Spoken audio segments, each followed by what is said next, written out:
నమస్తే. తెలంగాణ రాష్ట్రంలో కాంగ్రెస్ పార్టీ అధికారంలోకి వచ్చింది.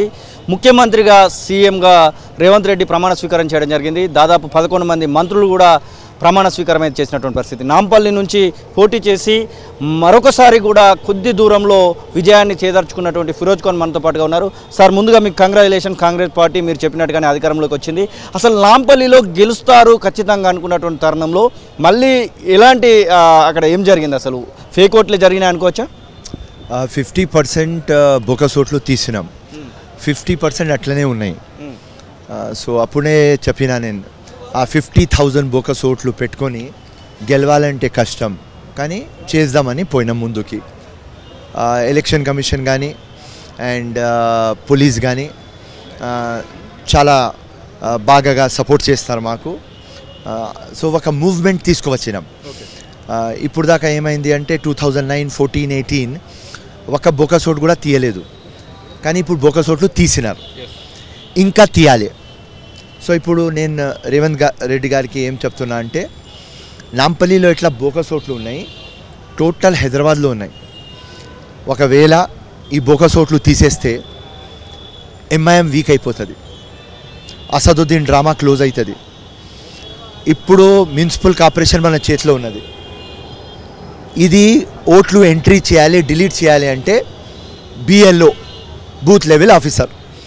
ఆ బూత్ లెవెల్ ఆఫీసర్ ఎవరైనా దొంగ ఓట్లు ఎంట్రీ చేస్తే వాడి మీద క్రిమినల్ కేసు పెట్టాలి, సస్పెండ్ చేయాలి, డిపార్ట్మెంటల్ ఎంక్వైరీ ఉండాలి, జైలుకి పంపించాలి. అట్లాంటి చేస్తే 100% నాంపల్లిలో ఒక 50,000 ఓట్లు ఉన్నాయి, హైదరాబాద్ పార్లమెంట్లో 5 లక్షల ఓట్లు ఉన్నాయి. సో ప్రతి ఒక్క కంటెస్టెడ్ క్యాండిడేట్కి పిలిపించి, ఎందుకంటే లాస్ట్ టైమే చెప్పినాను, అందరు ఎవరెవరు సీనియర్ ఉన్నారు ఓల్డ్ సిటీలో హైదరాబాద్లో వాళ్ళకు చెప్పిన బోకస్ ఓట్లు తీసుకురా అన్న, నా దగ్గర ఫార్ములా ఉన్నది, ఆ ఫార్ములాలతో నేను తీసుకువచ్చిన, ఈ ఫార్ములా మీరు చేసుకొని తీసుకురండి, ఇంకా ఎలక్షన్ కమిషన్ దగ్గర పెడదాం, హైకోర్టుకి పోదాం, సుప్రీంకోర్టుకి పోదామని 100 సార్లు చెప్పిన. కానీ మా సీనియర్ లీడర్స్ కాంగ్రెస్కి ప్రేమ చేస్తారు, కానీ వాళ్ళు నాకు ఏమన్నారు, మాకు టికెట్ రాలేదు కదా, మేము తీయాలి, మేము పని చేయాలి. సో ఇప్పుడు కాంగ్రెస్ పవర్లో వచ్చింది కాబట్టి ఆ భయం ఉంటుంది, కాబట్టి 100% బోకస్ ఓట్లు వాళ్ళు తీస్తారని నమ్మకం ఉన్నది. ఒకవేళ వాళ్ళు తీయకపోతే నేను తీస్తా, తీసేసి బిఫోర్ లోక్సభ ఎలక్షన్ హైదరాబాద్కి క్లీన్ చేయాలి అని ఒక మైండ్ సెట్తో ఉన్నా. గతంలో మీరు చాలాసార్లు నా పైన అటాక్ చేద్దామని చూస్తున్నారు, నాకు థ్రెట్ ఉందని చెప్పేసి చాలాసార్లు తొలివేలు ముఖంగానే చెప్పినటువంటి పరిస్థితి. ఇప్పుడు ఏమైనా మీకు సెక్యూరిటీ కోసం ఏమైనా అడగబోతున్నారా?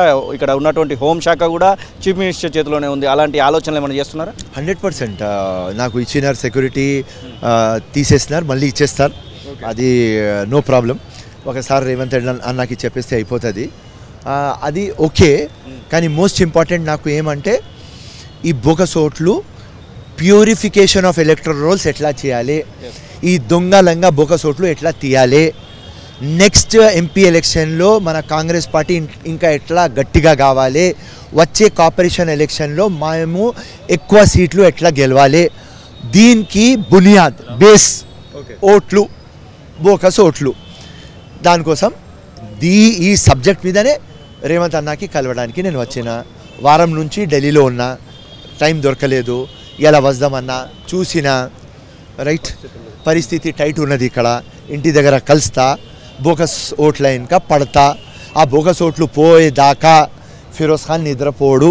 ఫిరోజ్ ఖాన్ని ఒక చట్టసభలో చూడాలని చాలామంది మీ అభిమానులు కోరుకుంటున్నటువంటి సిచ్యువేషన్. కానీ త్రుటిలో ఇప్పుడు ఎమ్మెల్యే గెలవలేకపోయారు, కానీ ఎమ్మెల్సీ అయ్యడానికి అవకాశం అయితే కనబడతా ఉంది. మైనారిటీలలో ఇప్పటికీ ఎవరికి కూడా కాంగ్రెస్ పార్టీ నుంచి అధికారంలో ఎవరు కూడా లేనటువంటి పరిస్థితి. అది మీ పేరు వినబడుతుంది, మీరు ఆ రకంగా ఏమైనా డిసిషన్ తీసుకొని అధిష్టానానికి విన్నవించుకునేటువంటి ప్రయత్నం చేస్తున్నారా? ఎమ్మెల్సీ కానివ్వండి, మంత్రి కానివ్వండి, అలాంటి విషయాలలో 100% ఓడిపోయినాం, అన్ఫార్చునేట్. ఢిల్లీకి పోయినాం, అందరికీ కలిసినాం, ఉట్టి ఒక రాహుల్ గాంధీతో కలవలేదు, అందరితో కలిసిన, చెప్పిన అన్ఫార్చునేట్గా ఓడిపోయినా, కానీ మీరు ఎమ్మెల్సీ ఇస్తే ఇంకా సర్వీస్ చేస్తా, గట్టిగా సిస్టంలో ఉంటా కాబట్టి సిస్టమ్కి మద్దతు చేస్తా, ఇంకా కాంగ్రెస్ పార్టీ గ్రాస్ రూట్ దాకా డెవలప్ చేస్తా, బూత్ లెవెల్ ఆర్గనైజేషన్ చేస్తా, అండ్ సిటీలో ముస్లిమ్స్ ఓట్లు వేయలేదు కాంగ్రెస్కి. వాళ్ళతో పోయి మాట్లాడతా, వాళ్ళలో కాన్ఫిడెన్స్ ఇస్తా. అండ్ ఫిరోజ్ ఖాన్ ఒక సెక్యులర్ మ్యాన్, ఎంతమంది ముస్లిమ్స్ లైక్ చేస్తారు, దానికంటే ఈక్వల్గా హిందూస్ కూడా లైక్ చేస్తారు. సో ఈ కోట ఆ కోట కాదు, కానీ ఓడిపోయినా ప్రజలకి జీవితం అంకితం చేసిన. ఇప్పుడు కాంగ్రెస్ పార్టీ అర్ధరాత్రి ఉన్నప్పుడు, సునామీ వచ్చినప్పుడు ప్రొటెస్ట్ చేసిన క్యాండిడేట్ ఫిరోజ్ ఖాన్, ధర్నాలు చేసిన క్యాండిడేట్ ఫిరోజ్ ఖాన్, అందరికంటే ఎక్కువ మనుషులకు తీసుకువచ్చిన ఫిరోజ్ ఖాన్, కేసెస్లు బుక్ అయినాయి ఫిరోజ్ ఖాన్, జైలుకి పోయినాడు ఫిరోజ్ ఖాన్. సో ఆ టైంలో నేను ఉన్నా కాబట్టి ఇప్పుడు వెలుతురు వచ్చింది, మాలాగా క్యాండిడేట్లు ఉండాలి. అండ్ ఇంకా కాంగ్రెస్కి, రాహుల్ గాంధీకి, రేవంత్ రెడ్డికి గట్టిగా ఎట్లా చేయాలి, అదే మైండ్ సెట్తో ఉన్నాం కాబట్టి వేరేది ఏం లేదు. పవర్ వస్తే ఏముంటుంది, ఏం ఉండదు. కానీ సిస్టంలో వస్తే ఈ మొత్తం లకునాస్ ఏమున్నాయి, ఈ బోకసోట్లు ఉన్నాయి, దానికి సెట్ చేద్దాం. మన క్యాడర్కి మొత్తం రివైవ్ చేద్దాం, బూత్ లెవెల్ దాకా పోదాం. అండ్ మా 6 గ్యారంటీస్ తీసుకొని పబ్లిక్లో తిరుగుదాం అండ్ అందరికీ మేలు చేద్దామని ఆ తపనతో, ఆ కమిట్మెంట్తోనే అడిగినాం. ఈ 10 రోజులలో ముఖ్యమంత్రి రేవంత్ రెడ్డి పరిపాలన ఎట్లా అనిపిస్తుంది? మొదటి రోజు నుంచే దాదాపు ప్రజా దర్బార్ అని చెప్పేసి, ఆ తర్వాత 6 గ్యారెంటీలకు సంబంధించినటువంటి విషయంలో 2 గ్యారెంటీలు, ఆ తర్వాత సెక్యూరిటీ నాకు అవసరం లేదు, ప్రజలకు ఇబ్బంది కావద్దు ట్రావెల్ చేస్తూ ఉంటే, ఇట్లాంటి మాటలని చెప్తా ఉన్నారు. నా ఓన్ వెహికల్నే వాడతాను, నా కాన్వాయ్ అవసరం లేదు అంటున్నారు. ఎట్లా చెప్తారు ఈ రేవంత్ రెడ్డి పరిపాలనకు సంబంధించి? ఫస్టే చెప్పిన పెద్ద పులి అందరు అడిగిన నాకు, ఏమరా ఫిరోజ్ ఖాన్ మీకు ఉట్టి రేవంత్ రెడ్డినే పెద్ద పులి కనిపిస్తారంటే, అవునా ఆయన దగ్గర అది యాష ఉన్నది, భాష ఉన్నది, స్టైల్ ఉన్నది, ఒక డిఫరెంట్గా ఉన్నాడు. మీరు కూడా అందరు పులిలు, కానీ ఆయన పెద్ద పులి, ఆయన స్టైలే డిఫరెంట్. సో ఆ డిఫరెంట్ స్టైలే చేస్తున్నాడు. ఇప్పుడు ఆయన ముఖ్యమంత్రి, కస్టోడియన్ ఆఫ్ తెలంగాణ, కానీ కామన్ మ్యాన్. ఇవన్నీ వద్దు నాటకాలు, డ్రామా. బంగారు తెలంగాణ చెప్పి చిప్ప తెలంగాణ చేస్తాం, మనం బంగారు తెలంగాణ చేద్దాం. సో నేను ఒక కామన్ మ్యాన్, రైట్, ఎక్కడో వచ్చి ఇలా ముఖ్యమంత్రి అయినా. సో ఆ కామన్ హై థింకింగ్ ఉన్నది, కానీ ఒక కామన్ మ్యాన్ ఫీలింగ్ ఉన్నది. సో దానికోసం అందరు అంటున్నారు రేవంత్ రెడ్డి ఒక స్టేట్స్మెన్ లాగా బిహేవ్ చేస్తున్నాడు, జబర్దస్త్. ఎట్లా అంటే ఒక ఇండియాలో మీరు చూస్తే మమతా బెనర్జీ, అరవింద్ కేజ్రీవాల్, ఇట్లా మా రేవంత్ రెడ్డి ఒక డిఫరెంట్ స్టైల్లో పబ్లిక్ మ్యాన్ లాగా పోతున్నాడు, జబర్దస్త్. అందరికీ కలుపుకొని పోవాలి, అది జబర్దస్త్. ఎలక్షన్ టైంలో చూసుకుందాం ఎవరిలో ఏం బలం ఉన్నది. ఇప్పుడు ఎవరైనా కానీ కలుపుకొని తీసుకోవాలి, ఎంఐఎం కానీ, బీజేపీ కానీ, టీఆర్ఎస్ కానీ, బీఆర్ఎస్ కానీ, ఎవరైనా కానీ. ఇప్పుడు ఆయన ముఖ్యమంత్రి, స్టేట్ డెవలప్ కావాలి, సిటీ డెవలప్ కావాలి, కామన్ మ్యాన్కి అండగా ఉండాలి, దగ్గర ఉండాలి. ఆ కాన్సెప్ట్తో రేవంత్ రెడ్డి చేస్తున్నారు, జబర్దస్త్. మీరేమో ఎంఐఎంని పూర్తిగా వ్యతిరేకిస్తున్నారు, కానీ ఆ కాంగ్రెస్ పార్టీకి సంబంధించినటువంటి లీడర్లు ఎంఐఎంను దగ్గర తీసేటువంటి ప్రయత్నం చేస్తున్నారు. అందుకు ముఖ్య కారణము ప్రోటెం స్పీకర్గా అక్బరుద్దీన్ చేయడం, ఆ తర్వాత జిహెచ్ఎంసీకి సంబంధించినటువంటి విషయంలో అక్బరుద్దీన్ని పక్కన కూర్చుండబెట్టుకొని మరి రివ్యూ చేయడం, ఇవన్నీ కనబడతా ఉన్నాయి. మీకు ఇటు కాంగ్రెస్ పార్టీకి పొంతన కనబడట్లేగా? లిసన్, ప్రోటెం స్పీకర్ అది ఫార్మాలిటీ, రైట్. ఎవరు సీనియర్ మోస్ట్ అతనికి తీసుకువచ్చి కూర్చోపెట్టాలి. లాస్ట్ టైం ముంతాజ్ ఖాన్కి కూర్చోపెట్టినారు, ఇప్పుడు అక్బరుద్దీన్కి కూర్చోపెడతారు. సో దానికి కాంగ్రెస్ క్లోజ్నెస్ అని మీరు లింక్ చేయకండి.